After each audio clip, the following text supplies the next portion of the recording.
प्रभुदीपं ज्योति परं ब्रह्म दीपं ज्योति जनार्दनः दीपाहरतु मे पापो पूजा दीप नमस्तुते।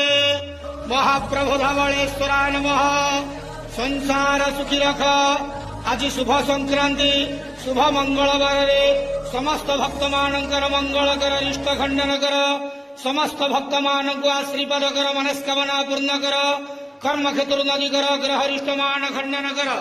बाबा धवलेश्वराय नमो नमः। प्रभु वंदे देव उमापति सुर गुरु वंदे जगत कारणम वंदे वर्णक भूषण मृगहरम वंदे वसूनां पते वंदे सूर्य सुसंग वर्णनेन वंदे मुकुंद प्रियम वंदे भक्तम स्वयं च वर्धम वंदे शिव शंकरम।